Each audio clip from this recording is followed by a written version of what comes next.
Samarqand davlat arxitektura va qurilish universitetiga 2022 va 2023 o'quv yillarida iqtisodiyot va boshqaruv fakultetining biznesni boshqarish yo'nalishiga ilk bora talabalikka tavsiya etildim. So'ngra ilmiy salohiyatimiz ustida ko'proq ishlashga harakat qildik. Jumladan xorijiy til bilish darajamizni yangilagan holda 2023 va 2024 o'quv yillarida abituriyentlar safida o'z imkoniyatimni yana bir bor sinab ko'rishga harakat qildim va yaqinlarimiz, ustozlar, ota-onamning duolari bilan 2024 va 2025 o'quv yillarida aynan ushbu universitetning iqtisodiyot va boshqaruv fakulteti iqtisodiyot yo'nalishiga davlat granti asosida talabalikka tavsiya etildim.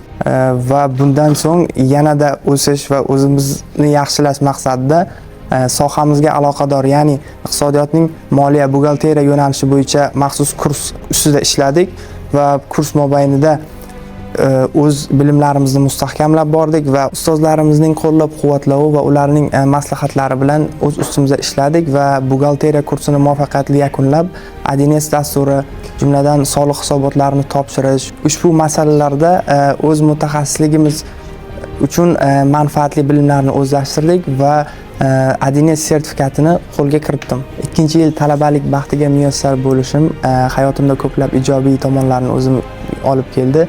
Jumladan ushbu yil, ya'ni 2024 yil yozgi ta'til mobaynida universitetimiz tomonidan berilgan yuksak imkoniyat, ya'ni talabalarga Yevropaning rivojlangan mamlakati bo'lmish Germaniyada yozgi amaliyot ishtirokchisiga aylandim va bu o'zi bilan ko'plab ijobiy tomonlarni bizga olib keldi. Jumladan ilmiy salohiyatimizni rivojlantirish, uni amalda jahon standartlari darajasida solishtirish imkoniyatiga muyassar bo'ldik.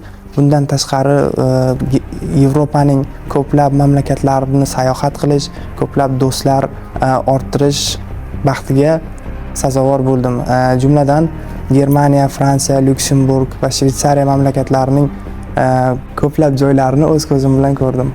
Xorijda ishlab chiqarish amaliyotidan so'ng bu o'zi bilan ko'plab ijobiy tomonlarni olib keldi. Jumladan universitet hayotida ko'proq faol bo'lishga undadi va universitetimiz tomonidan tashkil etilgan ko'plab musobaqalarda faollik ko'rsatishga harakat qildim.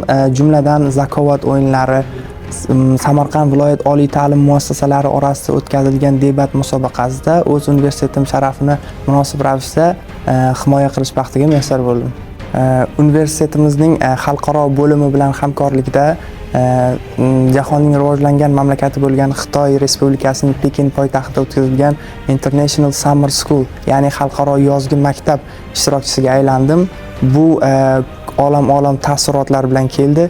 Ya'ni o'z ko'zim bilan jahonning eng yirik gigant, iqtisodiy giganti bo'lgan Xitoy Respublikasi poytaxtida xalqaro talabalar bilan o'z salohiyatimni taqqoslash, ular bilan xalqaro standartlar darajasidagi ta'lim, o'z sohasining mutaxassislari bilan yaqindan suhbatlar, akademik chatlarda qatnashdik va bu nafaqat o'zimga, atrofimdagi do'stlarim, yaqinlarim uchun juda ham manfaatli bo'ldi deb o'ylayman.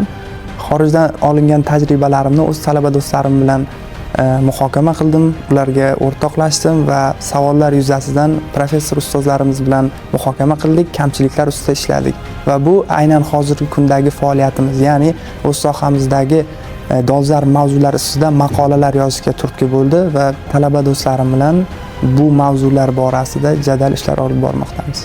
Ushbu kungacha erishilgan natijalarim Yaratganning rahmatidan deb bilaman. Bunga sababchi bo'lgan qadrli otajonim, onajonim va ikkinchi onamdek bo'lib qolgan marhabo kelinoyimga o'zimning bitmas tuganmas minnatdorchiligimni bildirib qolaman va menga yo'l yo'riq ko'rsatgan ustozlarim, professorlar, ilmiy rahbarlarimga o'z minnatdorchiligimni bildirib qolaman.